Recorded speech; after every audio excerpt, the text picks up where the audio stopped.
Hello, everyone, and welcome to Canadians with Disabilities and Their Allies. My name is Brent Frain. I'm the host for the show. And today I have Tom Pogson from Victoria. He's the basic income guy from Victoria, British Columbia, joining me today. Hello, Tom, and welcome back to the show. It's as pleasure. It's always awesome to have you on. Thank you for having me back on. always, and give people money, and what can they do with it? Endless possibilities. There's think about what to talk about from last time, the stuff I didn't go into last time. And first I was kicking off as like this kind of, because we were talking about like some scheduling things, and like it's a little bit like, it kind of reminded me of my own thing, because my project, which I started back in 2020, because I got super uber excited. And so I didn't want to like drive my friends crazy. So I started the Twitter, and I got so many images from basic income quotes. I started the Instagram, and it just kind of ballooned out from there. But it's kind of, because of running an Instagram thing before for like being a musician, I learned that you have to kind of keep the ball rolling. Otherwise your activity kind of goes a little bit down. And the last thing I wanted to do was to make it look like I'd quit, I'd given up or something. I didn't want, our noble opponents out there to think I had completely given up. So it's like my project has basically turned into like a little newspaper, like, okay, what have we got today? Yeah. So I'm like, sometimes I'm up after work, like just sitting in my car outside and just like, okay, so has Scott got anything? What's happening in the UK? It's kind of like Yoda. Yeah. Do or do not. There is no try. Do or do not. I like a bit from the Clerks cartoon all those years ago. It's like, face it, my friend, the force will be with us always. The force will be with you always. Engage. Which is actually a great segue, because the Clerks comic book is what I was talking about last time. The Clerks, Kevin Smith put out one comic book of the Clerks, whatever. And there was a moment where Randall was freaking out because Dante wanted to have a second job, because people just didn't do stuff like that back then. Yeah. And now it's like everybody has like, side hustles and stuff like 3 that. or 4 jobs. That's what it was like back then. And I remember just like freaking out and like, God, why doesn't anybody notice this? Like, what is going on? Why aren't people in the streets? And that's like one of the people that I talk about probably more than anyone is Professor Guy Standing. And I think it could be because I'm a fan of all things British. Like a lot of my music is British. Like I'm a fan of Depeche Mode. Like I played Personal Jesus last time. But it's also that his background is like, he's an economist, labor economist. He's worked in the ILO, World Bank. He did like projects with UNICEF and stuff like that. But he's also been boots on the ground, where he's like talked about situations where he's actually been involved. And he, like that one little clip where he got emotional because of that one lady who was in rags and she didn't have legs when he met her, and basic income started in Madhya Pradesh. And then all of a sudden she became the seamstress for the whole town, and she was wearing this beautiful sari that she'd made. And so it's like, it's kind of cool. He's kind of like 10,000 feet up and also boots on ground at the same time. And he's like putting out, like, I just got this one literally from the library yesterday. And there's one that I've got on order, which I'm just like, oh, I can't wait for that one. It's called A Politics of Time, because it's about like creating better sense of time and bringing, like, as opposed to people having to like work like 70, 90 hours a week, like bringing back that feeling of time, This is another one that I got. Oh, no, I'll just go through the books now. This is one that I when I did a project called Care, and let's see, and I kind of discovered because of the show Planet of the Humans, the one that Michael Moore kind of worked with Jeff Gibbs on. They did they talked about how the situation with climate isn't so much carbon, but it's our activity that it's like if we can get ourselves out of control, anything's possible. And so that's what brought me in line with this degrowth. And this book mentions basic income like a load, because how can you do degrowth without making sure that everyone has the ability to go along with what's going on? I thought it was all the farting cows. Yeah. Isn't it all the farting cows? And then you can also get you can say, you can take time to get the cow some Beano. I'll get my hands onto that book there. Yeah. Yeah. Here we are. That'd be amazing. The future will probably, Imagine. And then I was just like, there's so many, most of the people I think in the audience are pretty much Canadian. But these two, of course, I had to make sure I had my own copy of them. Yeah. There you go. Evelyn's work from that. I mean, God, like it's so amazing with Evelyn. Like you'll be listening to when I've done the playlist list, which is like this thing I created where it's like it's basically every day at work. I'm just looking for any new basic income videos today, and I've been doing that for 3 years, plus other things. So it's like now it's at like 6,000 videos. And so I've listened to talks. Like that's basically how I know what I know. It's just like repetition's a mother of skill kind of thing, and I've just listened for for hours. And like when it comes to Evelyn, it's like you'll be listening to a talk in Italy, you'll be listening to a talk in Australia, and they suddenly bring up like it can reduce healthcare costs by 8.5%, and it's like bing, there's Evelyn. Like that's her work where she researched what happened in Dauphin, Manitoba from 74 to 78. And with the pilot income, and there's there's just something about that pilot to me that's just kind of special because it's like I was born 1 month after its announcement, so it was like right around the time I was born. And it's also there was no internet, but it was like a full town saturation site, so it was a proper basic income, and everyone kind of thought like this is what's going to happen. This is just what we're doing now. So there wasn't that like it almost pushes back a little bit on like, well, people know they're in a pilot, so they're on best behavior or something. It's like no, they actually they thought this is what we're going to do, so they just got on with it, and everyone just kept working except for kids going back to get their grade 12s and young moms extending their 1 month maternity leaves, and all these other things that she talks about. Like one was like businesses that would start up and they'd be surrounded by the people who would invest in that business, or dental care. Like one guy was like, we all went to the dentist. We all came home with like a mouthful of fillings, which sounds really bad, but in the end, it's actually quite good. Yeah. So meanwhile, the boxes were sitting in a warehouse and they had to dust them all off. And so they came across, hey, what is this? Yeah. Hey, it worked well for people. Oh, did it? Oh, it's kind of like that one that the report that was done in BC. I think we talked about a little bit about that. The report came out was it January 28th of 2021. Yeah. Quite the report. It's my favorite book, really. Quite lengthy, Yeah. What was it? Steve Schaeferman, is that it? Is that the person who? Yeah, it was an agreement that was about the study for the basic income pilot in BC, but that's around the same time that Ontario had theirs going, and then Ontario said, "Hey, this is working," and then they go, "Oh, it's working. Let's get rid of it." And then BC goes, "Oh, I guess it's not working." Maybe the issue is that if you and I had a basic income, Brent, we would have like 1 million followers on this channel. And then the politicians would get nervous. So maybe that's why we don't have a basic income, right? Well, that's just it. Like it's like if it like, I mean, the idea was agreed on by like 1,000 economists back in like 1968. Paul Samuelson, my dad actually, because everyone like this is like one of the interesting things about it is you start with this simple thing. This simple little idea. It's got like what's BN's policy is like 5 rules, which of course in Canada we income test it, but it's like individual, not to the household, unconditional, on a regular basis, in cash. I can't remember what the other one is. It's just a simple little thing. When I first heard it, I thought it was like some person had recently come up with it, and I went like, yeah, I think we need something like that because people's incomes aren't really keeping up.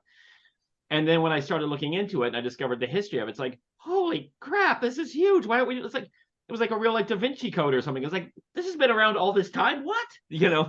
And but where was I going? But yeah, it's like everyone keeps saying like oh, you should learn economics. Okay, fine. So I got my dad's old economics textbook over there, and I don't get as much time to go into it as I used to because I'm doing some other stuff right now.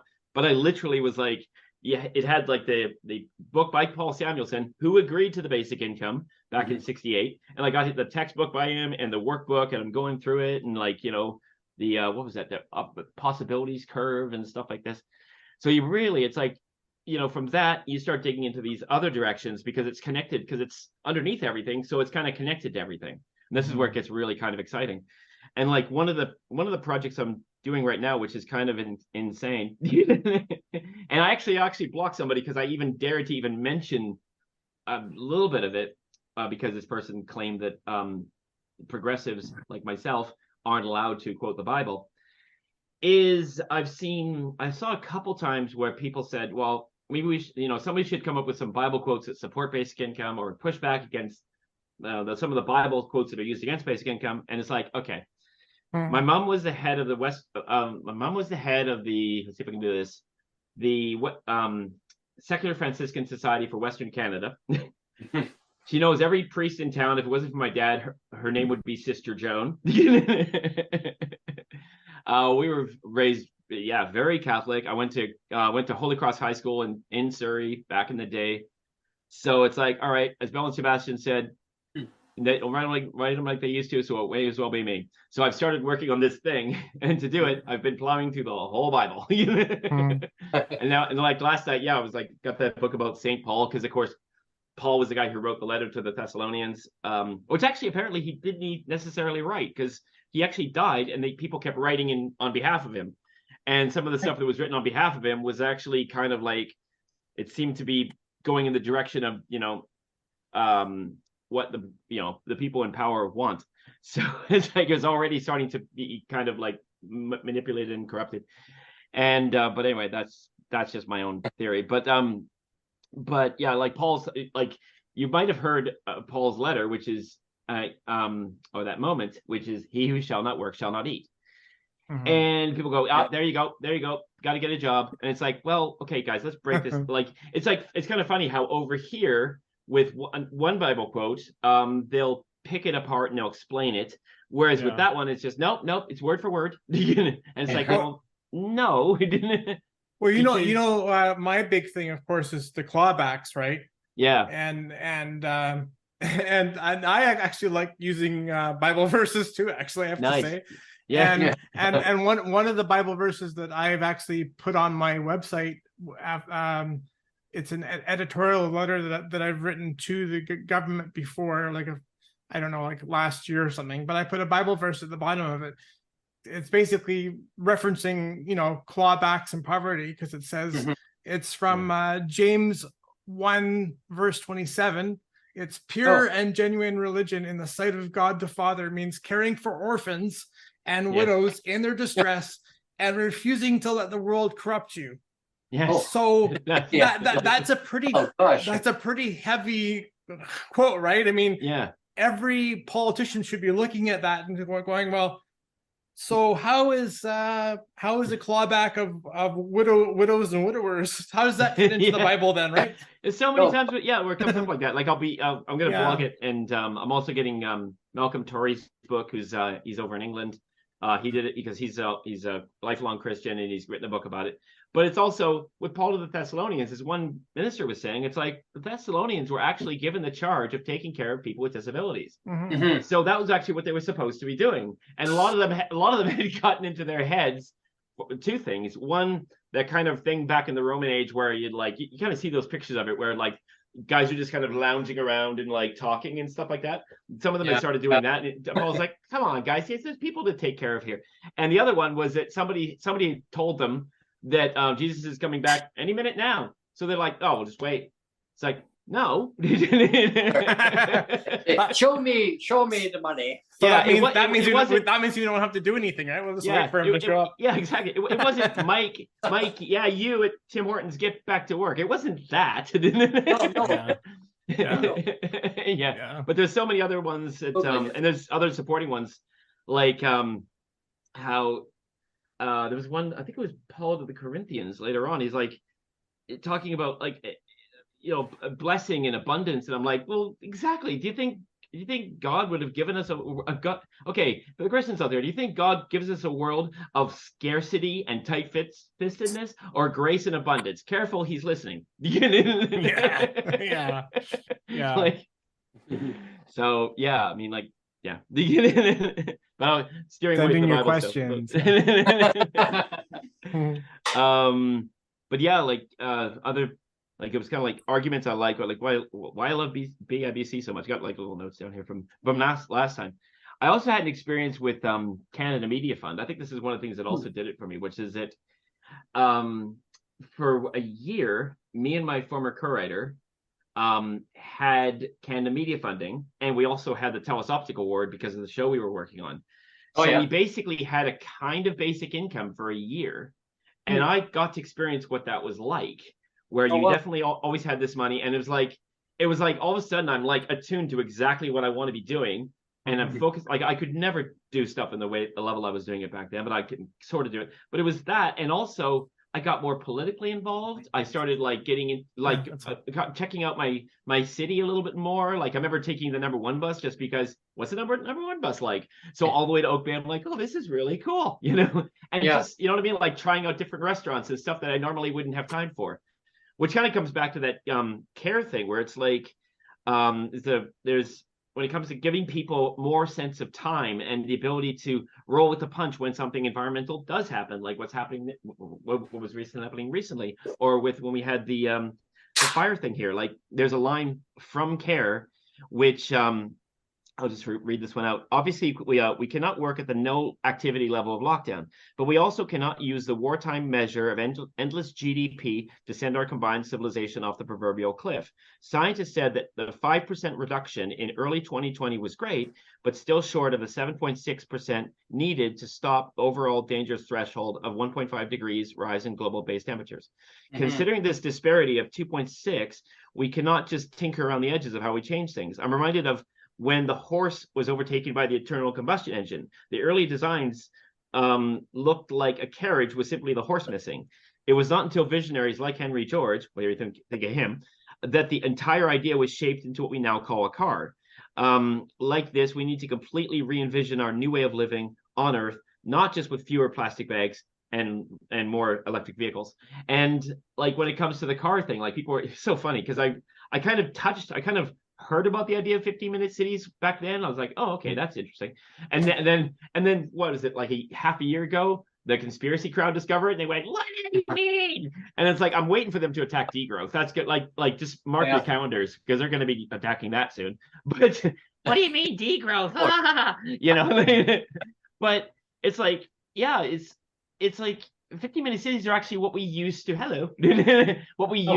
what we used to do, like ancient Copenhagen. They had like, it was like the city was like a round thing, and everyone lived in it. Same here in Victoria. The shopping, for anyone who's been to Victoria, hey Brent,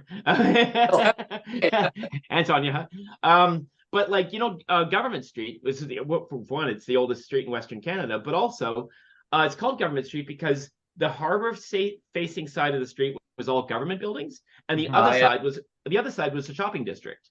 That was the old, because like, you'd live here and then you'd go down and get your groceries or whatever, and then walk back up, or you take the streetcar. In fact, it is one of the easiest cities to walk around. Like, I remember the very first time I ever went to Victoria. I'd never been there, and I went there by myself. I had no idea where I was going, but it's the weirdest thing. Like, I had no idea where things were. Yeah. But I thought, well, I think if I just go this way, I'll eventually hit the legislature, and Yeah, sure it's enough, basically like that. and it's like, Yeah, you know, I just kind of knew where everything was, even though I'd never been there before. It was just like, Yeah. it was wild. The Well, only it's, part, it's yeah, interesting. It's interesting how they have everything kind of categorized there in Victoria and all the Yeah. downtown. Everything's all situated. It's kind of like how they have the transit. They're stuck in that one mode. yeah, It's like, hey, well, we gotta change it though. It's yeah, commuter, right? Got one going to, like I've said before, right? They got one going from Victoria to Duncan, Cowichan, yes, right? But yeah, it's only in the evening and then morning. Last one 6:25 in the morning. The last bus going yeah, back to Victoria. So I talked to. It's like they're so stuck in that era of status quo. They don't want to yeah, change anything. So I yeah, got talked to Cowichan. I've talked to Victoria. I've talked to Victoria. I've talked to Cowichan. yeah, And so I said to both of them, the same wording. yeah. Can we modernize? Can we make things go forward throughout the day so that people can commute? They can put money back into the economy, back into each city, and it Yeah. helps small businesses blossom. And also accessibility wise, it changes the whole perspective of for people.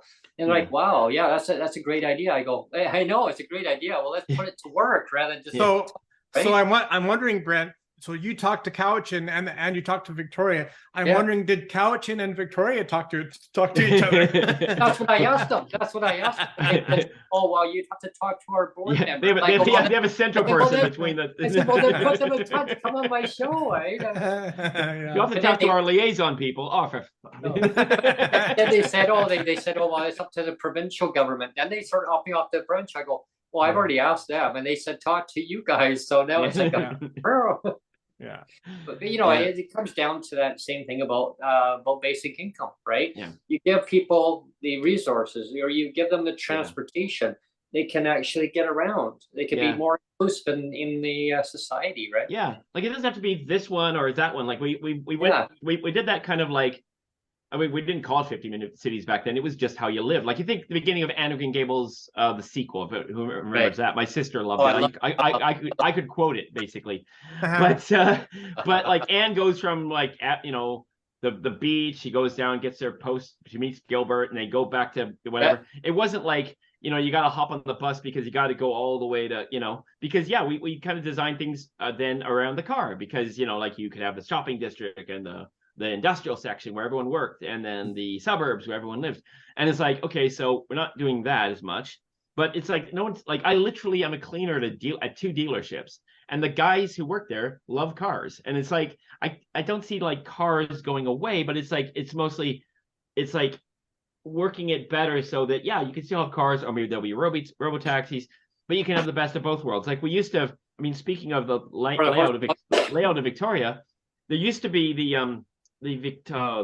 original, oh god, Victoria, not conference center, what's my head, market, Victoria Public Market, that's it. Yes, that's right. They have the new one on Douglas where the old bay used to be, but it actually used to be where let's see, there's kind of that parkade across from City Hall, and that one road used to go straight through.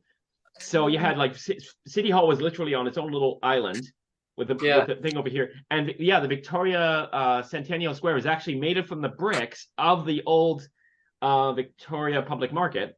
And that market wasn't doing terribly well because it was too far away from the shopping district by foot. But the one thing it had was it was the station for the Victoria and Sydney Railway.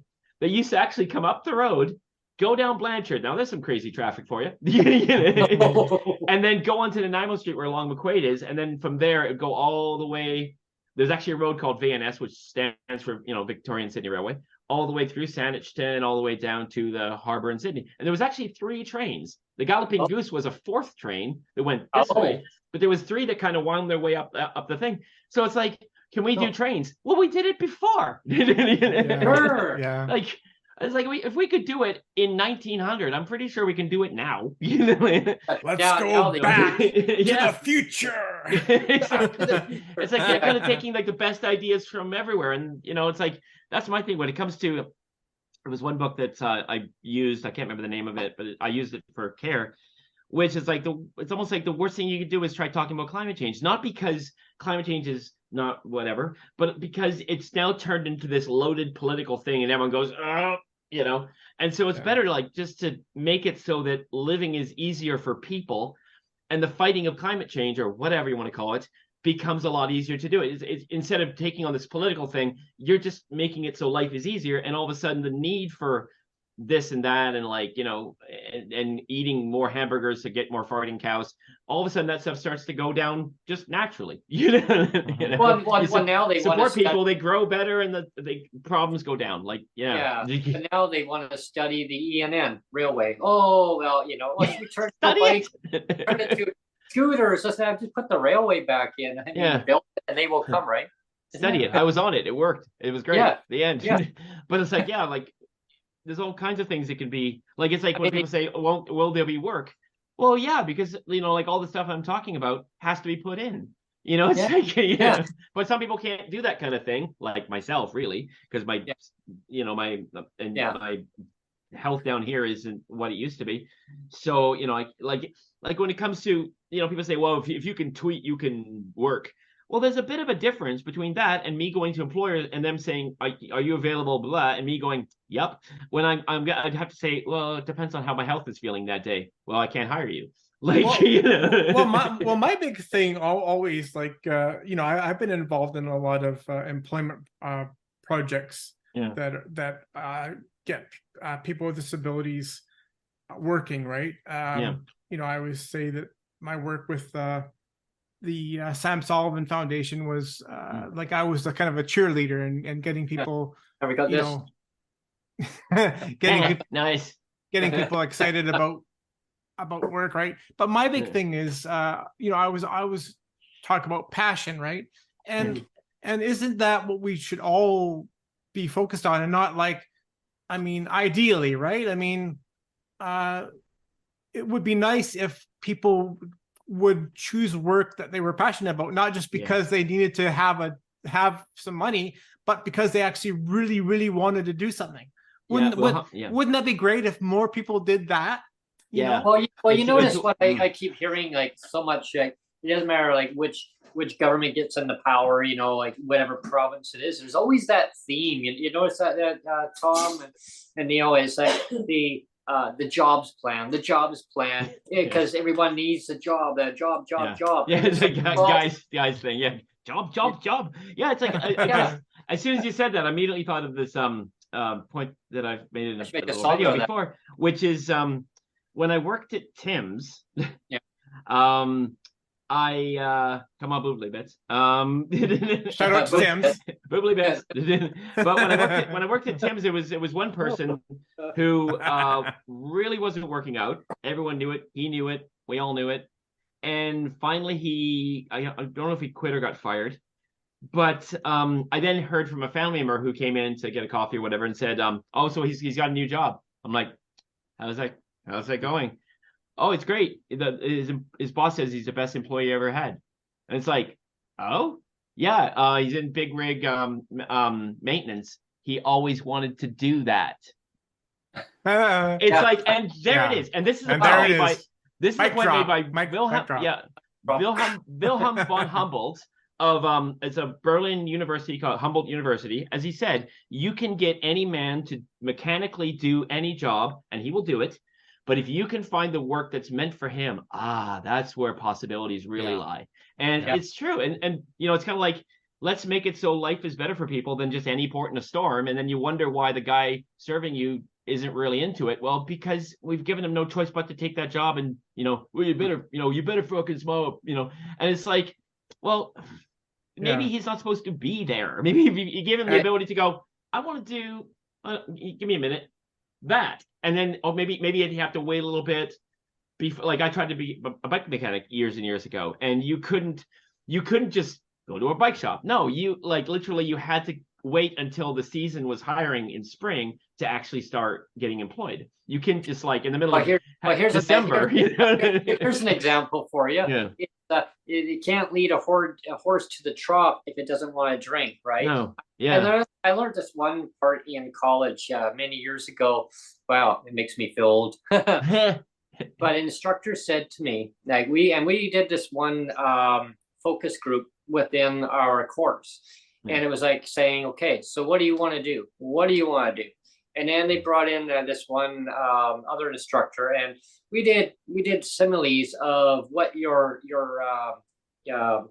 it's more like pros and cons of why this is not going to work good for you and why this is going to work for you, and looking at your personal attributes, right? And we really focused on your personal attributes of who your personality is, what you're good at doing. And it was a breakdown. It was quite interesting, really, to because it really says, based on your personality, this is the kind of work that you would maybe be good at doing. But then it really focused in on your own internal of who you are, of saying, okay, if you're going to go and flip a burger at McDonald's, or you're going to go and work at Tim Hortons or Wendy's, or you're going to go work in a warehouse, or or we're in those places too. Whatever it may be, and saying, oh, it's just a job. Well, like, exactly. I'm glad you made that point, because and your said podcaster. You know, Yeah. I mean, Nice. it was ironic, as I look back at it, and I think back, and then the government then said, okay, well, I was taking this course, learning all this stuff, and I thought, wow, this is interesting. And doing, we had to actually record ourselves sitting in a room, and it was like one of these rooms where you could see the window, and the actual, it was like a mirror. The class could actually see you on the other side. Yeah. But it was actually a room for, like, it was like a recording studio, really. Right. Yeah. And so they had this TV up there and a huge monitor. I mean, technology was starting to advance then, but this huge monitor, a microphone, and I'm going to be getting one of those eventually. But it was actually a whole studio set, and I'm recording myself talking about my life experience, what I want to do, and the class is actually sitting behind that, grading me and listening to me carefully, and I got to hear it back. What came out of it was that the government at the time had said, okay, you know what? We want to put you, Brent, through an educational assessment just to see where you're at. What would you like to do? And what it came down to is that communications, some kind of a radio talk show, and all this stuff. And I thought, that's interesting. Well, now here I Yeah. It's a self-fulfilling prophecy. Yeah. But you have to go with your passion. You have to go with what you're good at doing, and really, and just give people that basic income. Yeah. They can put all the tools what they need to make that happen, all the resources around it, right? Yeah. Another cool argument I like is one that Scott Santons has put out there called this the toothpaste argument, which is actually it's by a fellow who is no longer with us. But Gotts Werner, who was he was one of the guys behind the Swiss referendum basic income that kind of kickstarted this third wave, and he made the argument that the toothpaste thing. Gotts Werner ran a grocery store chain in Germany, and what was it? I can't remember the name of it, but he's like, okay, when people think they take one of our toothpaste tubes, Crest or Colgate, and take it to the counter that they're paying for that. Maybe we'll get some free toothpaste. It's like they take it to the counter and they think, okay, I'm gonna pay for that toothpaste. That's actually a mistake. That toothpaste is already bought and paid for. What you're paying for is for us to make more toothpaste. Money is always going forward, not backwards.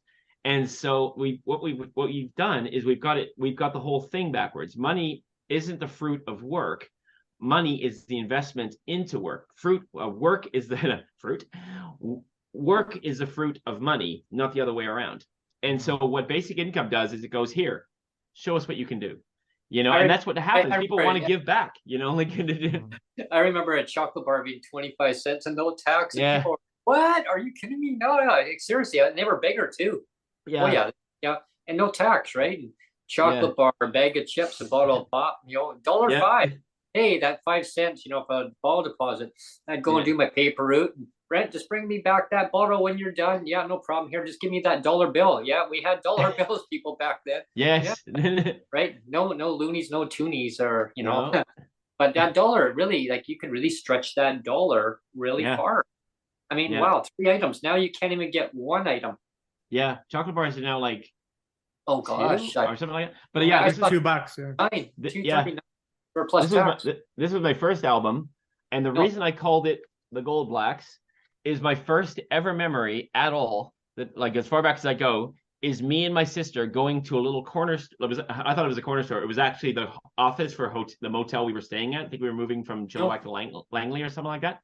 And it had gold black lettering on the sign. Oh, So nice. that's why I called it the Gold Blacks. And I made it look like the Gold Blacks was some kind of troop or something. You know? Oh, wow. But yeah, like I think chocolate bars was like a quarter. It's like my parents would give us. We go to the candy store and I got my quarter for my Aero bar or something like that. You know? Oh yeah, I mean, or I could get Mr. Freezy, like I get a jumbo one for 30 cents.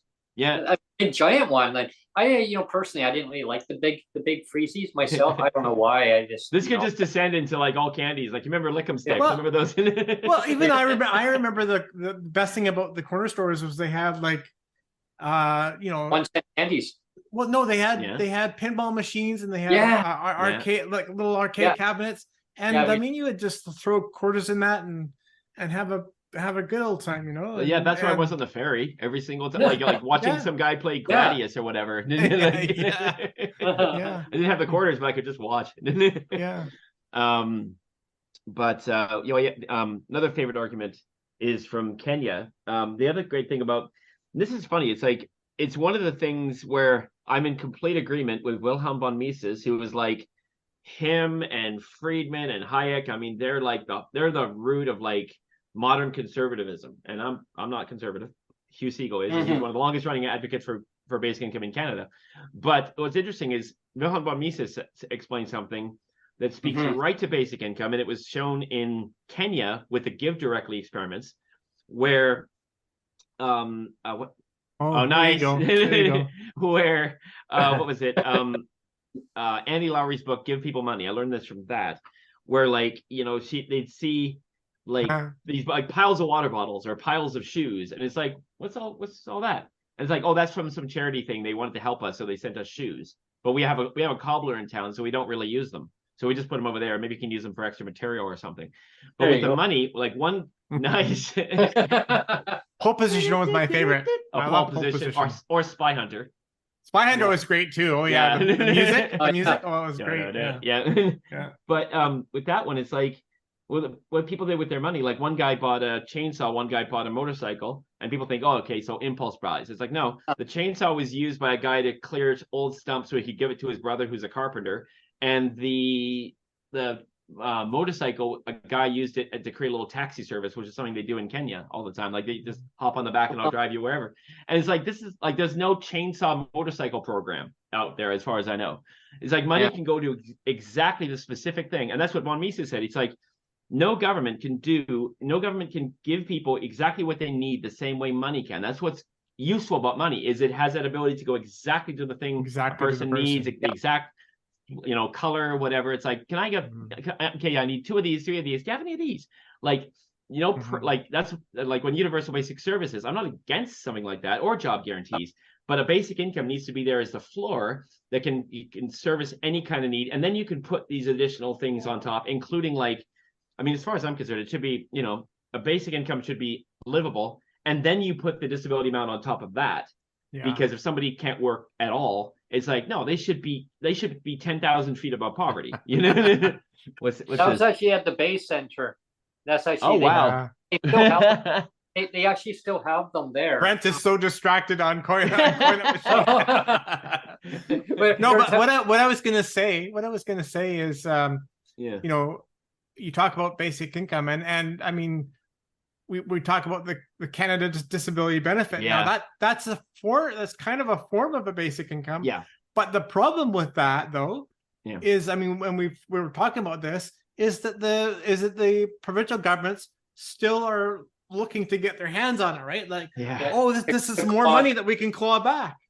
So then it ceases to be a basic income, right? Because as soon as you take it away. Yeah. And so say sorry, it's like this is the problem. And this is the thing. Yeah, this is the thing that Guy Standing also talks about. He didn't talk about this specifically, but in a kind of way, which is that thing I mentioned about utilitarianism, where it's like instead of I could read out his whole thing, but basically from what I understand, I'm not an expert on it, but it's like it's like because of policy decisions, it's about favoring the majority and then not favoring other groups like Mhm. seniors, like people on disability, blah, blah, blah, blah. That's why you always hear him go, middle class and those looking to join them. It's like that's why CERB 10 days. CDB, so almost 997. Yeah, It's like yeah, we're it's getting like up there. and even when it does roll out, it's like, well, because it's like, Yang said it perfectly, which is like the problem with income targeting, and I know that my Canadian Joseph will scream. Sorry, Joseph. And and no disrespect to people like Evelyn Forget, who of course is a genius, but it's like the problem with income testing is it makes it, like Yang said, a rich to poor transfer, and then it gets politicized in a particular way. There is so much around the subject of poverty. It goes back to the 1600s with like Thomas Malthus and guys like that, like in the poor laws of 1834. Whereas if you make something that's a right, then everyone gets it. Like you see them in Alaska, where like there was, I can't remember the actual podcast, but they were talking about the Alaska Permanent Fund, which goes to every Alaskan, and it's like a basic income, only you couldn't live on it. It's like once a year, $1,000 to $2,000, and every Alaskan it would like defend it to the hilt, and is like, yeah, it's like we're shareholders of the company. And what was funny was that they asked this guy that, he said that, and they said, what do you think of basic income? No, that's socialism. It's like you're literally talking about it. But when you get over it's because it's a right. That's the thing. And one Alaskan senator tried to funnel some of the money into something else. He was immediately fired, sacked, kicked out. Oh my gosh. It's like, that's the difference. Like when you make something a right, like, I mean, imagine if they started messing with our like SIN numbers or universal health care. It's like all of a sudden everyone's like, what? Because it's everyone's as a right. That's the thing. The more that's why I'm always like kind of pushing in the direction of it being a right, as opposed to what it. I know it's so difficult with we're the one country that does this. Where everywhere else in the world it's UBI, UBI, UBI. With Canada, it's like, well, yeah, that's a great idea, but yeah, I mean, even, like but it's like it's understandable because we have a whole tradition with it, with like, like Dauphin was what was called back then a negative income tax. Like it was guaranteed annual income versus negative income tax, essentially. Negative income tax actually wasn't invented by Milton Friedman. It was invented by somebody before him. I can't remember, but it makes sense, and it looks cheaper up front, and like because everyone shows like the big amount, and they all go, wow, that's insane, that's huge. The big picture, yeah, and but there's also, like Evelyn said, she's absolutely right. Like the clawbacks, like you said, like one of the challenges with CERB and with like Canadians hate it when you give them something and said, we're going to need that back. Give it back. Like that happened to my granny, where literally, she got this extra money. She was a senior, and she's like, I think you give us too much. No, Mrs. Pinckney, that's yours. You keep it. No, I think no, that's yours. Take a guess. Sure enough, the letter came later. You're going to have to pay that back now. And she's like, I already spent it. You'd said. That's what happened to my mom one that's time. She shopped at a co-op, Yeah. and they give you a membership. You spend so much in a year, and you get this back. She goes, oh wow, I got a almost $1,600 check. Oh wow. So she spent it. Well, she was a senior. You have to declare that. She goes, oh well I did. I submitted in, but you didn't put the paperwork in. A copy of the check. Why? Because we need to see a copy of it. So they clawed it off her. Clawed up. Now you get it. Now you take it away. And so that's why I'm worried about the CDB also, right? Yeah. Because now they're saying, oh, well, insurance companies now are going to now take it off based on provincial. Yeah. Well, are you kidding me? Should there not be something in place?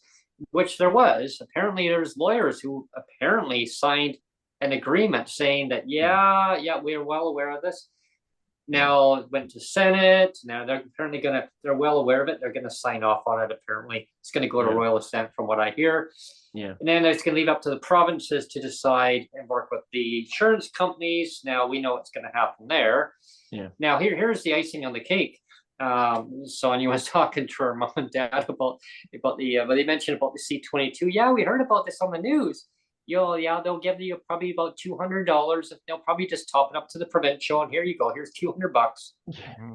I go, no. They're gonna make it hard. Oh, are you kidding me? Her mom goes, are you kidding me, Brent? No, they're not that generous. They're not gonna do it.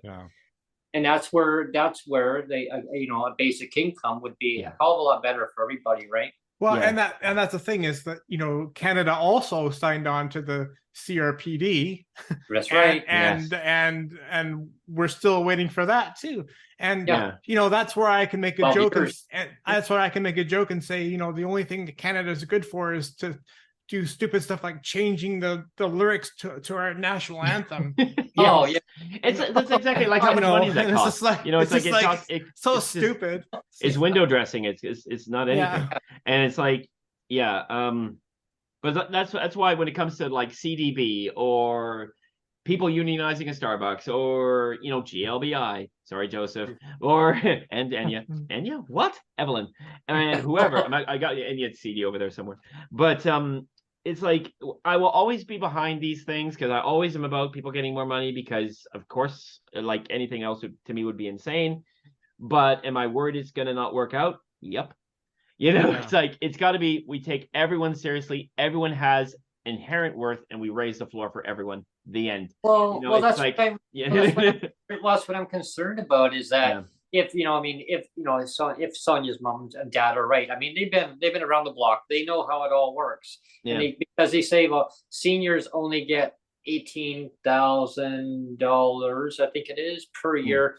Well, they get $1,800, right? Seniors get about $1,800 a month, right? So whatever that calculates in a year.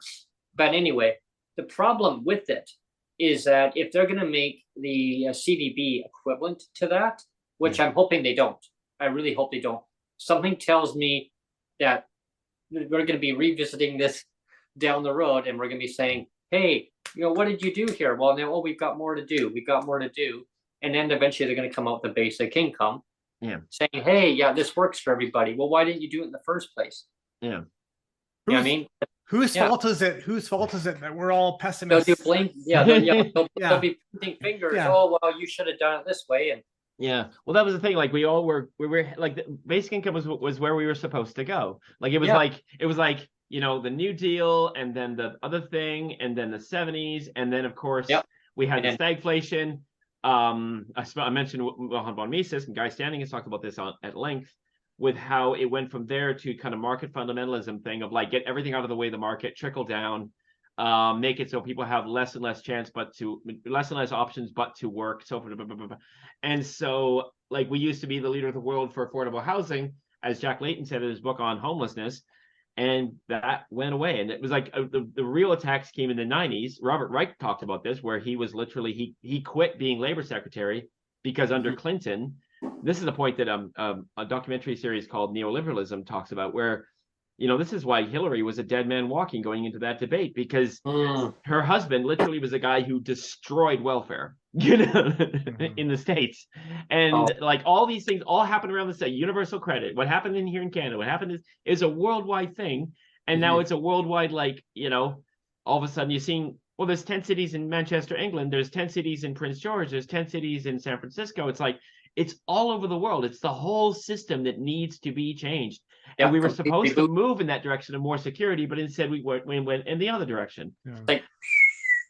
So it's like now it needs to be in place, not as a panacea, but as the basis of both, considering where wages have gone as well. Like this is Victor Schwetz's point, which is that the value to labor has been slowly going down. I mean, as a musician, we know this one. Like we saw in the mid 90s where all of a sudden file sharing came in and we went, what? Boom.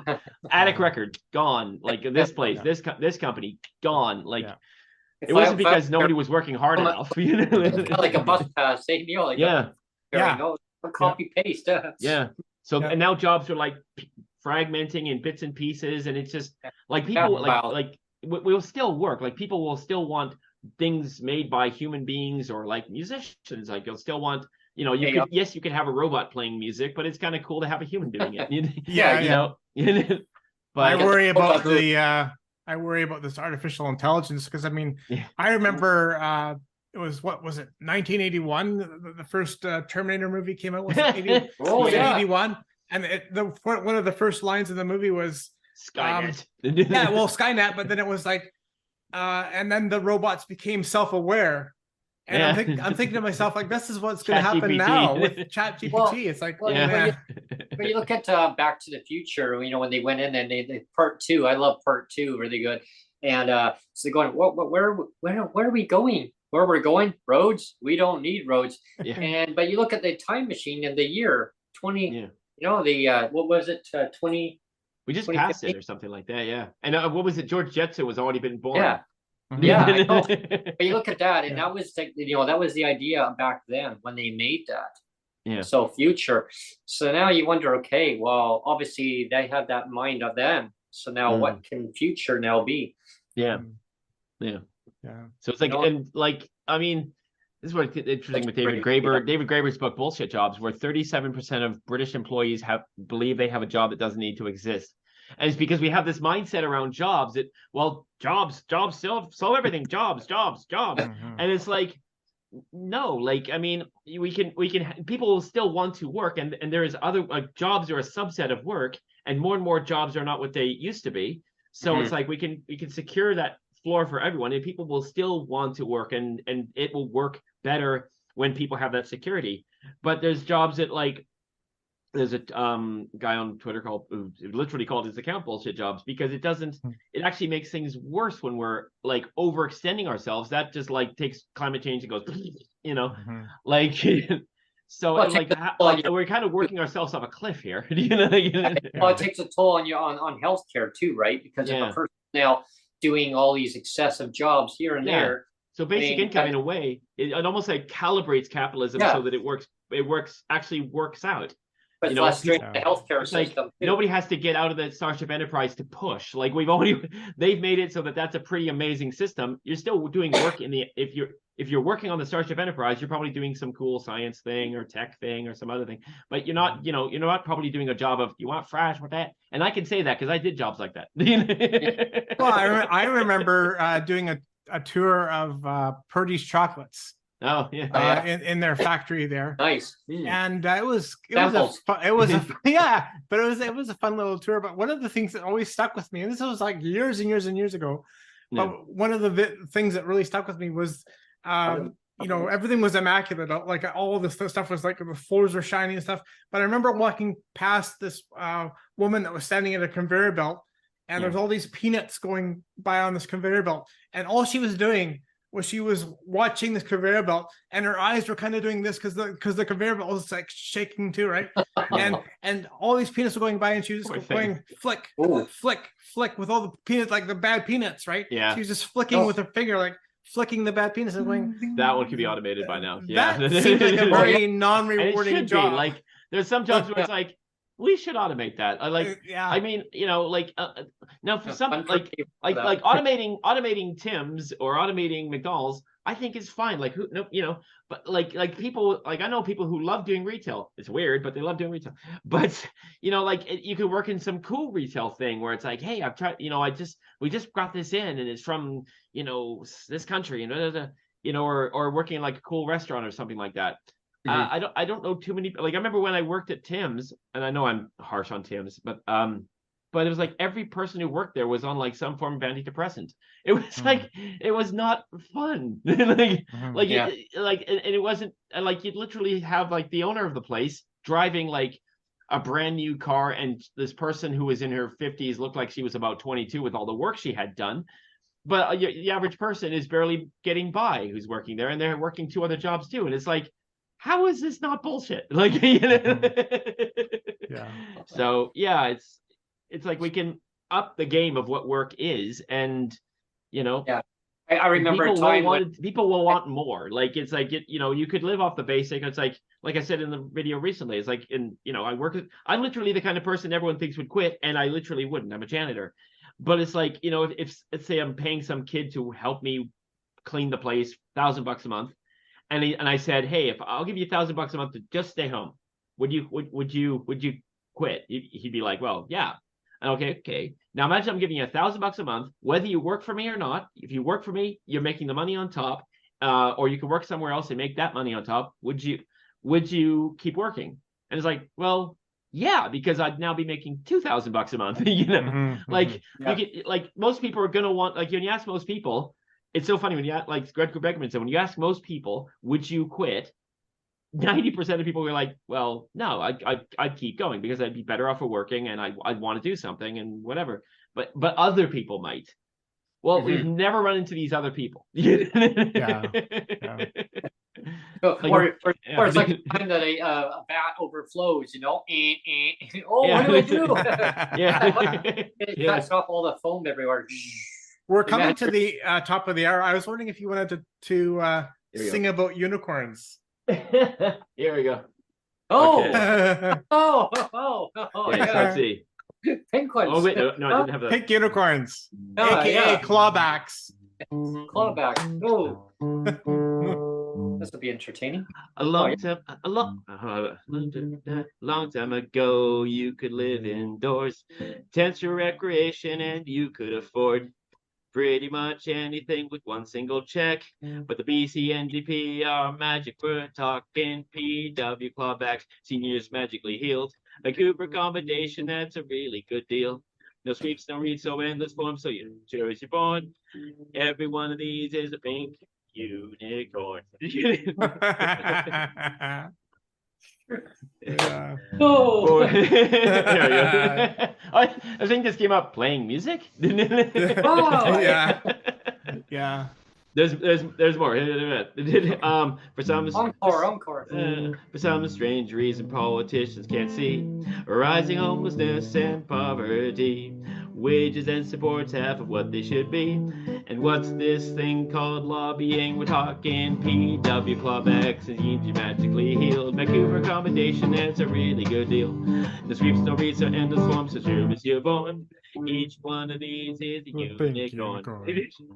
A pink unicorn. Well, a long time ago, someone had an idea to raise the floor for everyone. The cost was a steal, but some didn't like that people would have choice. And that's why we gotta raise our voice. We're talking PW clawbacks, seniors magically healed. Vancouver accommodation, that's a really good deal. The sweeps don't read, so end the forms, as sure as you're born. Every one of these is a big unicorn. There we go. There we go. Yay. Yeah.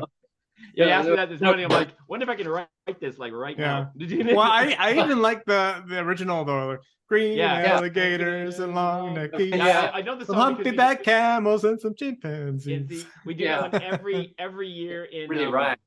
every year St. Patrick's with Kokele. So that's how I knew the chords already. Yeah. Okay. Oh yeah. What Karaoke time, you know. Karaoke time. There you go. Yeah. It's like, I don't know. Hands touching hands. Yeah. Yeah. What was it? Sweet Caroline. Da, da, da. Hands touching hands, reaching out. I don't know if I can say. Touching me, touching you. I could try to look up the chords really quickly, but I don't know. Is it like? There you go. But yeah, I did. I was like, so yeah, working on a project called The Commons, and so I've got a few tracks so far. I played one that title track on Twitter. This one's pretty new. Let's see how much I can get through. Okay, so let's see, how do I do this?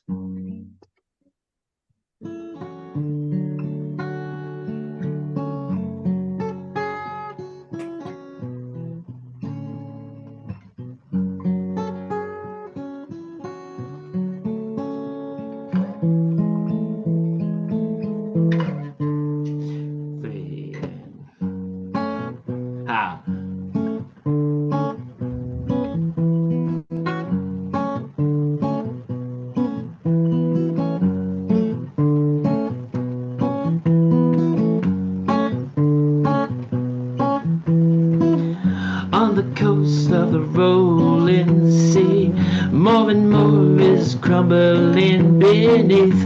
On a sturdy ship to a firmer place, we need to sail away. High above they reap the ill rewards of a squabble in what was done before. You're up there or you're here where nobody's safe, where nobody's safe. In the town of Edge, living on the ledge, we look to blame instead of leaving the town of Edge. Puff up first, the others merely wait. So vulnerable, so close, it doesn't mean you're safe. Until we build an ark, you can fall the same way. Let us build a floor beneath our feet, for brighter days are on the rolling sea. On a sturdy ship, everyone can live. Everyone can live. Leave a town of Edge.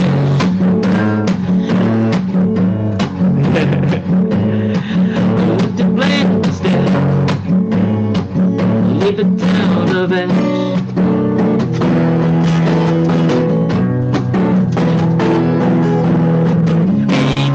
Each other.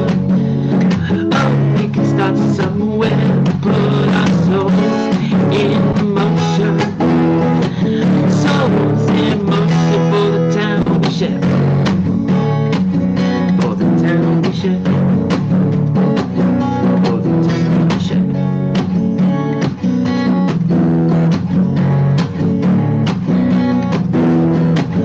On the coast of the rolling sea.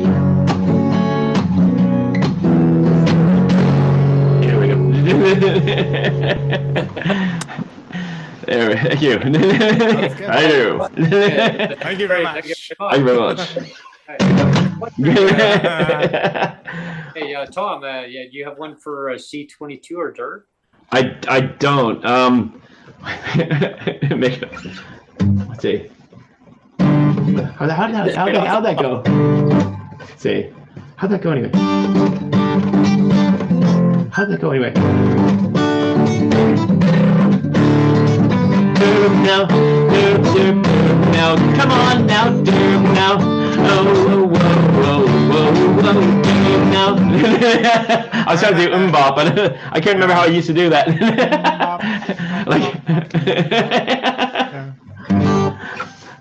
Yeah, I don't really have a derb one specifically. Like it's like, yeah, there's a few other ones in here. It's like 5 so far. It's kind of tricky because it's like you want to do. It's like doing songs about like connected to basic income, or I have one called Concrete Cracks. It's actually not connected so much, but it's about it. It's about an indigenous thing. Like especially like MMIWG, of course, is supportive of basic income. The report on it advocates for a GLBI 4.5. But it's like that's a kind of a separate thing where my loved one is like her grandmother, of course, was a survivor of residential school. So was her uncle and a lot of other folks.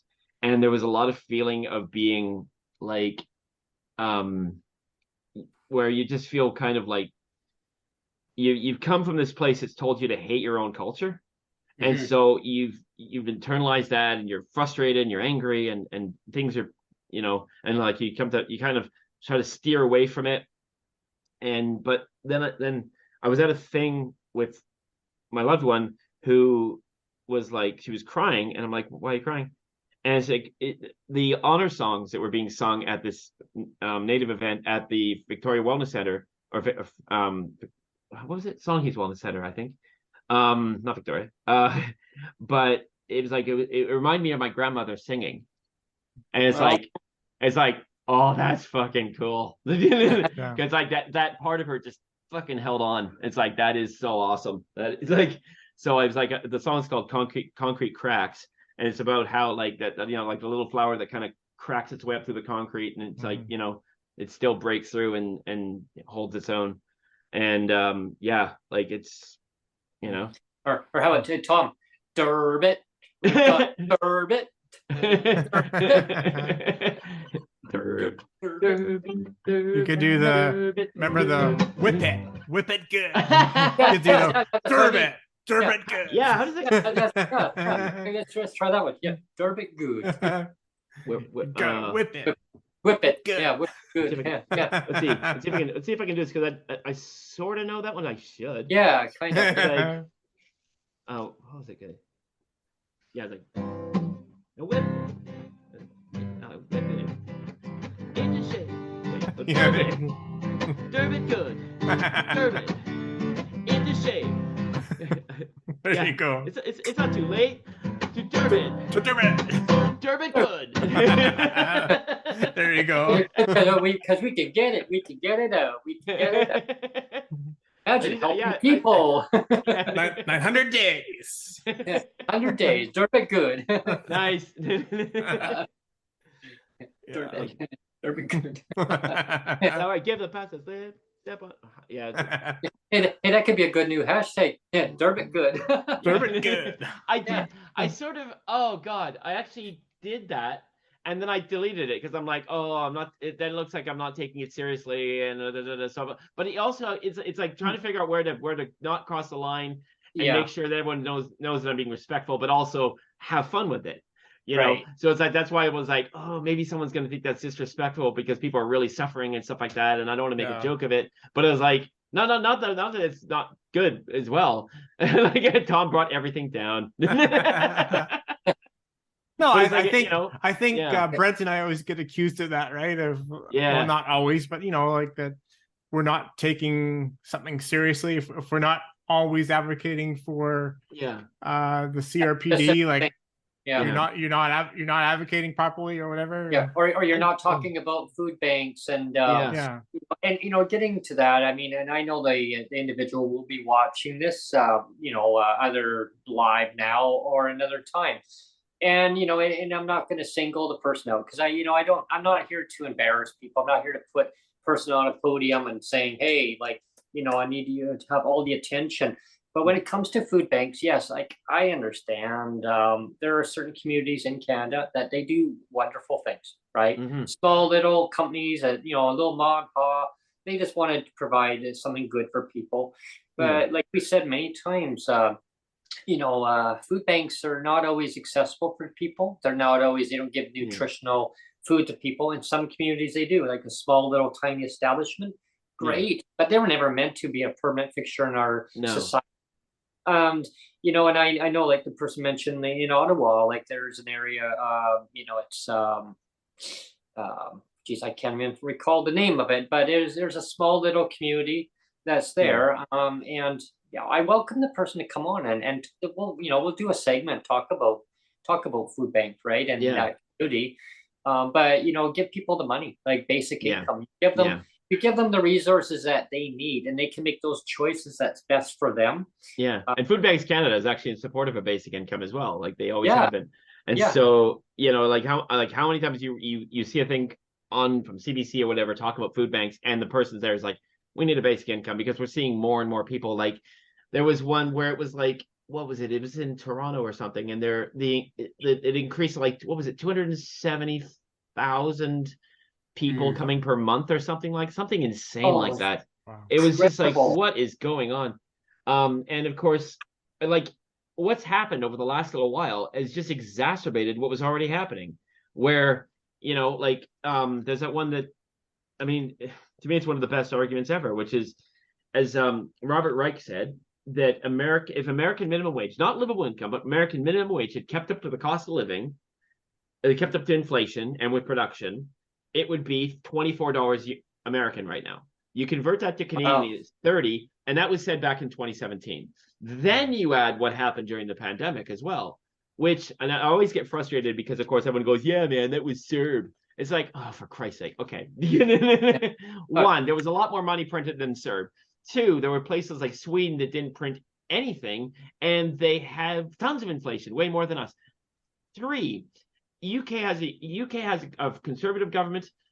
America had both, Democrat, conservative. We had a liberal, so it's got nothing to do with that stuff either.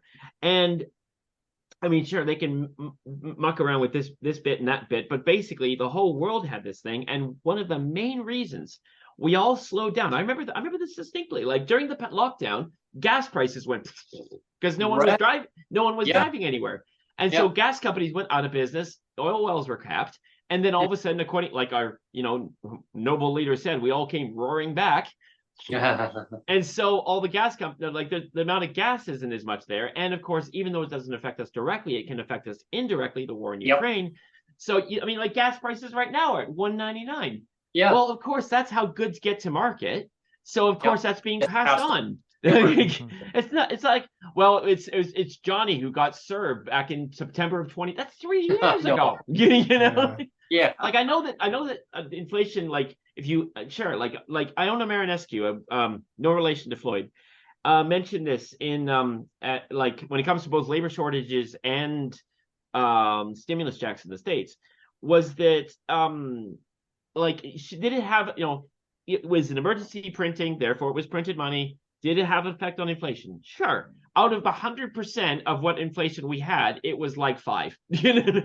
So there was some there, sure, yeah, of course, but it wasn't the whole thing. Victor Savets, who's he's not like he's literally been on the what podcast is that? The Macro Voices podcast that like blows me out of the water. It's like guys talking about like bear and bull markets and all this stuff, and I'm just like my eyes are crossing. But as he said, it's like we saw demand didn't really move. It's not like demand went suddenly up. No, demand pretty much stayed the same. Supply went down and went back up again. And this is the head of the Macquarie Bank in Hong Kong. Not exactly a dum-dum, It's like, hey, Tom, I got a little tune for you. You could blend basic income into food banks. So it's a little theme from an artist who has passed a while ago, but remember Weird Al Yankovic? So food banks, food banks, food banks, food banks.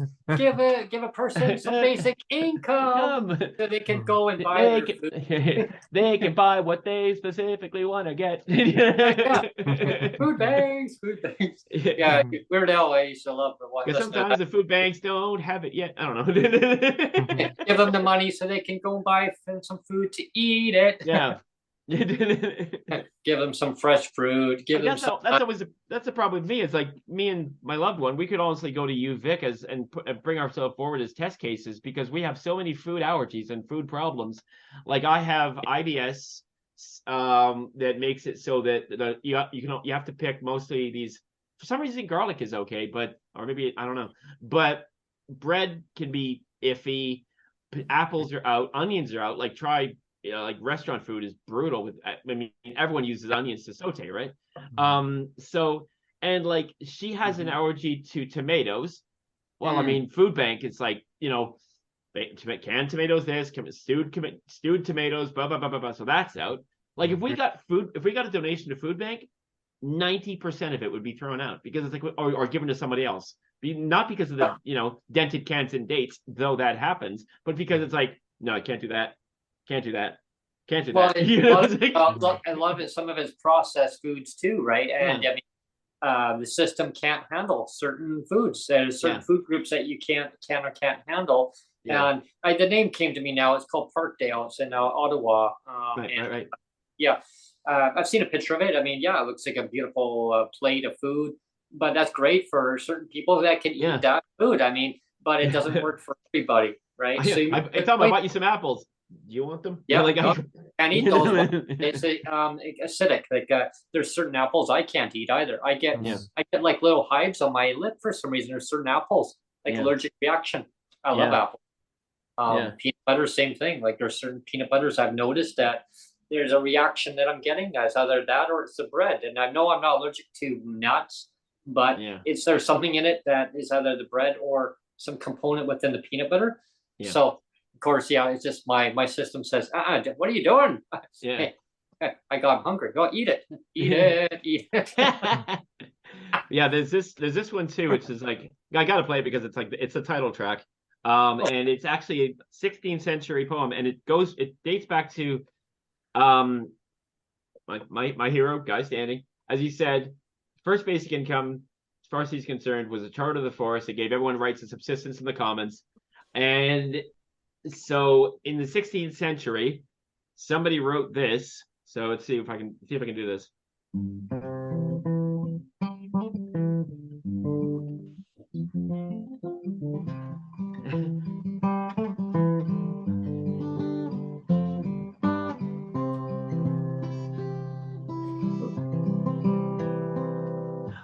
law locks up the man or woman who takes a goose from off the commons, lets the greater villain loose, stealing the commons from the goose.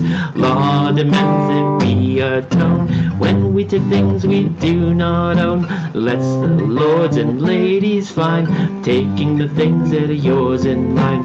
Poor and wretched don't escape if they conspire the law to break. This must be so, but they endure those who conspire to make the law. The law locks up the man or woman stealing the goose from off the commons.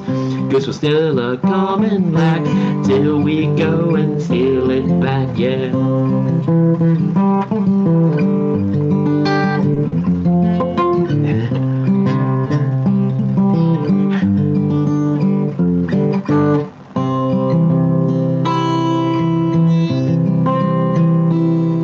The law locks up the man or woman stealing the goose from off the commons, lets the greater villain loose, stealing the commons from the goose. There we go. Awesome. So Now- there we go. Yeah. That was touching Oh. choice, please. Tim Hortons. Hey, Michael Bublé, we're looking at you. You're actually at the French side there. Nouveau. Post. Apple fritter. There we go. Apple There fritter, we are. yeah. See, that was the one thing, like being able to have my break at like in the middle of the night. I used to work graveyards, and you used to have like hot, fresh chocolate sour cream back when they could make chocolate sour cream, like right out, and they were like warm. I had a friend of mine who was a head baker for Tim Hortons, and so I'd come in and the owner would say, "Well, come and help your buddy." I go, "I can't come here. I don't work here." That's okay. You go in. And so he says, I bet you can't lift this big giant tub. I'm like, "Wow, that's it." Oh yeah. I'm like, oh shit. Yeah, but speaking of Tim's, it's like one of the job that I literally used to do. One of the last jobs I did was muffin baker. That job doesn't exist now because those machines came in. Like originally, you have to weigh out your blueberries and your chocolate chips and everything. The fruit explosions. You had the little apple there, and now they all come flash frozen. You put it in the thing, hit six muffins come out. So literally, a job that I did, like there's an example. Job that I did, literally gone. Well, Do you know the Muffin Man? The Muffin Man. The Muffin Man. The girls used to break my cookies in the morning, so they're all broken one. Right. Well, I used to make like 160 pounds of donuts, right? And he'd be kneading all this stuff, and of course that job became obsolete, right? And I go, "Oh, how do you make a the apple fritter?" So he showed me like all this dough and all this flour everywhere, and I'm like, wow. And of course the owners would get mad, right? Because he'll be like, "Well, how much did you make?" "Well, we got a big soccer team coming in. They're gonna be ordering a bunch of this and that." And then he got party paid, packs, but he got paid per pound what he did, right? So yeah. So if we want 120, we'd make 160. Well, Wow. hey, extra money, right? Yeah. Yeah, but then Brent, I'd take a dozen donuts home. What? We got extra. I got one of the guys that worked there when I was last there was like still wearing the white apron, but it's like so are you a baker? He's like, people ask, so are you a baker? I'm like, no, I'm just a reheater. It's like the only thing they actually had to do on site was like glazing for the honey dip because they didn't have the technology to do that. But or I guess some of the other glazings like old-fashioned glaze or whatever. Yeah, everyone's gonna get hungry. The chocolate dip, right? There's different flavors that are coming out, and I saw this and I just figured, well, I haven't tried this yet, but I'm gonna be doing this breaking with Brent segment. No, I think that should be a coffee time one, maybe. Coffee time. Make it a coffee time. With Brent. And it'll be entertaining. So I haven't opened it up yet. Coming soon. Coming soon. To YouTube near you. Let's see. Kind of a little preview of what's going to be happening. It's it's still good. It's good until 23 November 18th. So we got a while yet. We got some time. What's it called? It's I guess it's still fresh. Come on. It's good though. They have different ice creams too. I saw that. I was at Walmart. Yeah. They got Yeah. Boston cream now. Apparently, I haven't Oh tried. wow. Yeah. I'll have to try that. God. Yeah. Those is good. Which other ones? There's Boston cream and what else? Can't remember. Oh, there was a whole bunch of different ones. So there were new flavors coming out. So There. Here we go. Cause you're once, twice, three times a lady. And I love. That was great. When I was watching that, I told Brent this. It's like I was walking around all night at work going, cause it's once. twice. Cause you had your hands like this, like when it came on. I mean, I walk around the work all night long. It's once. Once. Twice. Three times. a lady.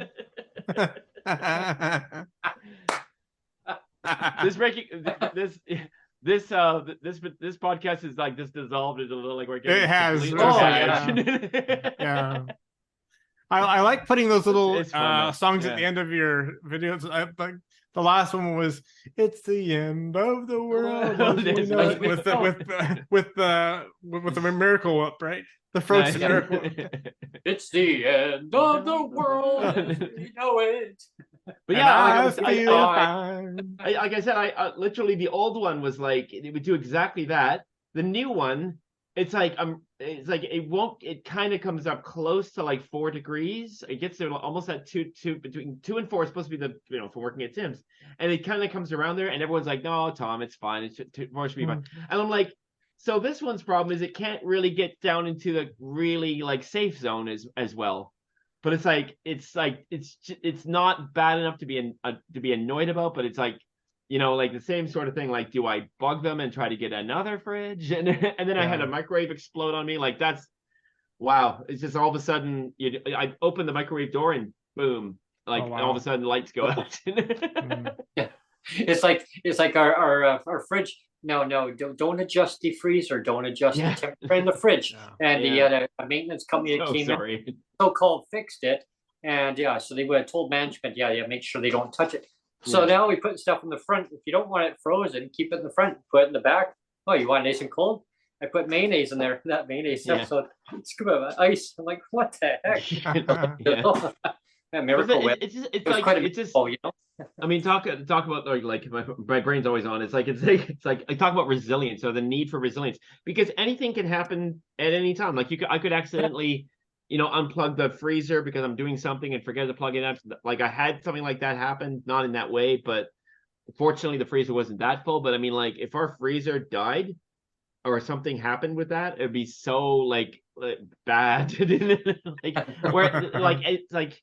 Life is unpredictable and chaotic. Like look what happened in Victoria. Like I literally drove right past when Ricky's was on fire because I had to drop off. Right. I had to drop off the keys at the office, and I'm driving up the road. I'm like, what the hell is that? And I'm like, holy! And there's a couple unhoused people walking past the car. Like, what's going on? Like that. I'm like, I don't know. It's like the flames are just pouring out of this thing. Oh. And this. I mean, it's like in the whole town from this one little restaurant, the whole town covered in smoke. And immediately I just thought of that song by Sting, like that one, what was it? On and on the rain will fall, tears from a star. How fragile we are, right? Because like anything could happen at any time. And like with Victoria now, like I went for a walk before the show on what was that, Friday, and that whole section of like. What is it? Broad Street, all like that whole section of Broad Street and down Johnson, every single shop is now papered. I don't know whether that's a lease thing or what that is because that was the one where the fish and chips place went.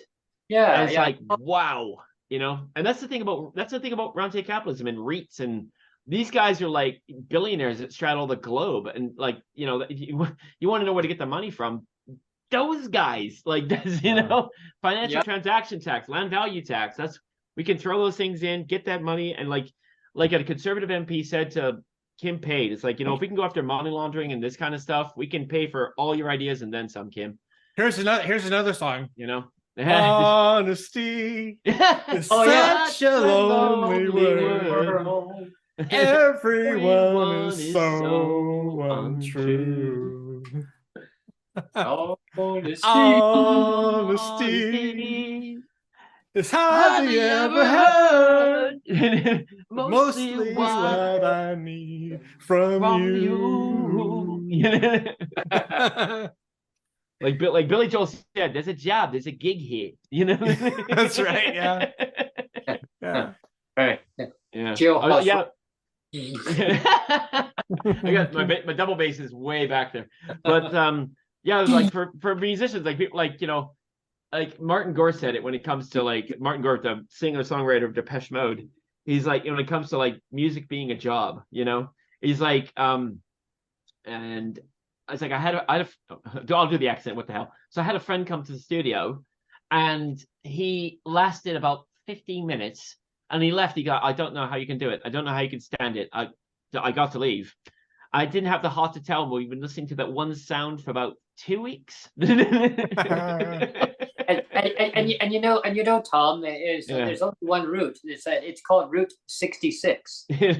What was it? What do you see? Well, you have planned the motor west. My way, take the highway, that's the best. If your kicks on Route 66, well, it goes to St. Louis, down to Missouri, Oklahoma City looks so pretty, you'll see. Amarillo, down to Mexico, Flagstaff, Arizona, don't forget Winona, Deep and Boston, San Bernardino. There we go. Get your kicks on Route 66. Are we just about to sign up here? I was wondering because we can do 2:23. we can do Happy Trails. Happy Trails. Oh, as sure. the last song. Yeah, Happy Trails. All right. Happy Trails Happy to trails. you. Do you know that one? Until I don't know that we one. meet again. Okay, I'm showing my age then. Yeah. How about Lawrence? We'll meet again. How about Lawrence Welk?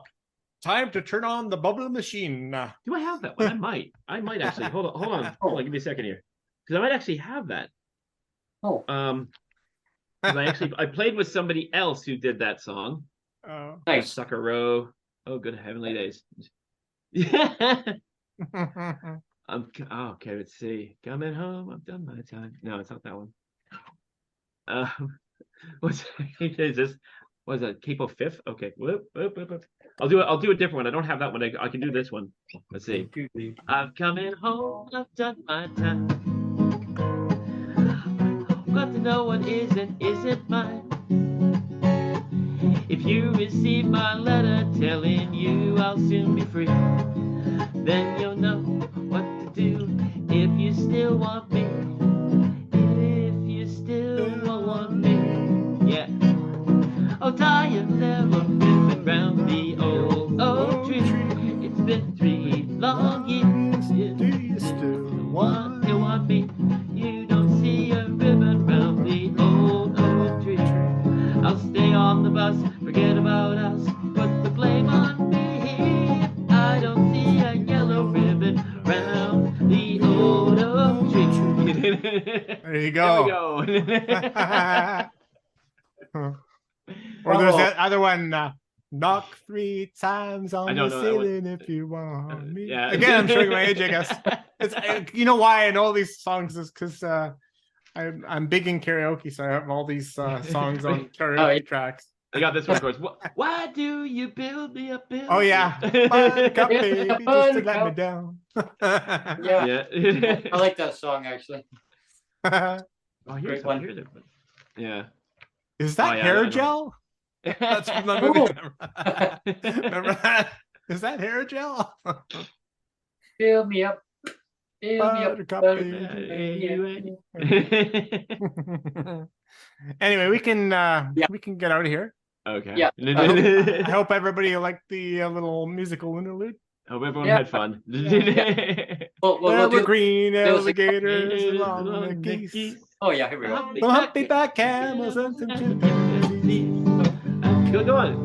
Cats, elephants, as soon as you're born. Loveliest of all is the unicorn. Pink one, pink one, And we're out. pink one. And we're out. Do you have any closing comments, Brent? Well, actually, it's always a pleasure, Tom, having you join us. Cheers. Live performances, talk about your basic income. It's so important that people have to understand about the different models of basic income. But it's as Tom has described, there's different approaches, but it's giving people the opportunity of making the choice for themselves on the income, right? So it doesn't matter like which approach is. I mean, of course, Joseph, we want you. Love you, Joseph. We're gonna start a tweet storm pretty soon. Yeah. But Joseph, son of a. I want to get on the show. Yeah. But, For GLBI as well. Just everyone means well in their different approaches. But it's, obviously the system that we know it as we know it, the system is broken. Yeah. But the system is broken as we know it. we've got EI, we've got all these other child tax credits. It's all universal, right? Yeah. So it's I guess my closing comment is things have to change. Change for obviously the better, right? Yeah.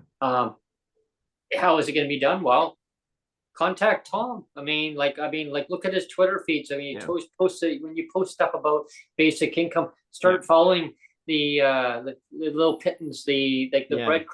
Start following the trails. And my pin. I'm sorry to interrupt. My pin tweet. If you're on Twitter, I've got a whole bunch of stuff in there, and there's a whole bunch of links down below if you want to dig in. There is so much stuff you'd never want to get to the end of it. Check out Scott Santon's. He's got a whole bunch of stuff on his pin tweet as well. Between those two things, you can keep yourself busy as I have for years.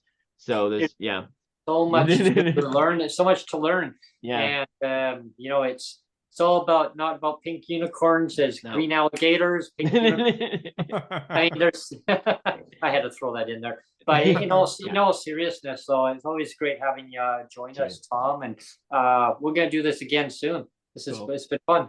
Cool. And, over to you, Neil. Thanks. Well, I'm speechless. I have nothing to say.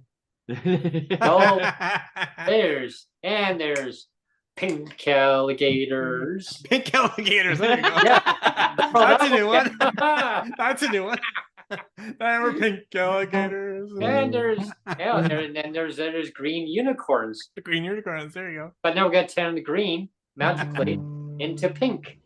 And an ending little tune as we drift away for the afternoon. Thank you, everyone, for tuning in. There were green dollar bills. So I'm going to tune this over to Tom, and I'm going to say thank you, everyone, for tuning in. But I'm going to tune this over to Tom as an ending little tune. And thanks, everyone, for tuning in. And make sure you subscribe to Neil's YouTube channel to stay up to date on all the upcoming shows. Breaking with Brent and the Coffee Time with Brent. Click, subscribe, watch. And you want to see Brent eat his cereal, his apple fritter cereal. Oh yes. Tune in for that. Oh yeah, I haven't opened it yet, and that is going to be quite comical. Definitely. I'm not going to give anything else away on what's going to happen with it, but so it's going to be great. When the weather turns nicer, I'm going to be doing that. So stay tuned. And here's an ending little tune for you as we conclude the show today.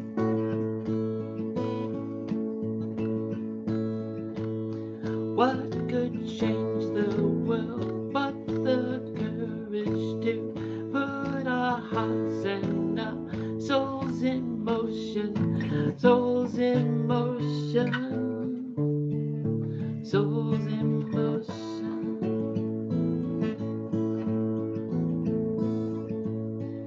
Lights are burning across the world they touch. They make more light, they make more heat. Stories are being shared, trust is being dead. Footsteps feel lighter on the rain-swept streets.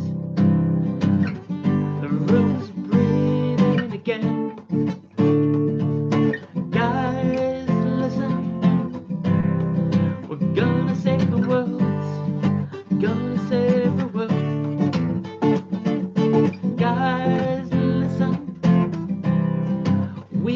light up the sky.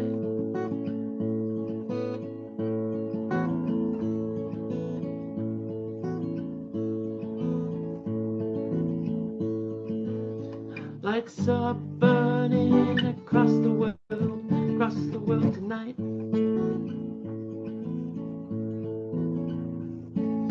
Stories are being shared, trust is being danced, it's going.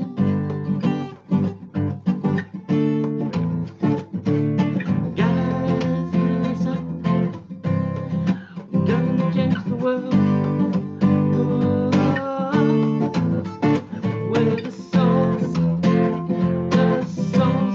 we're gonna change the world. Oh, we're the souls, gonna save the world, gonna save the world. We're the souls, oh, gonna save the world. Souls, gonna save the world. Oh, oh, oh, gonna save the world. Oh.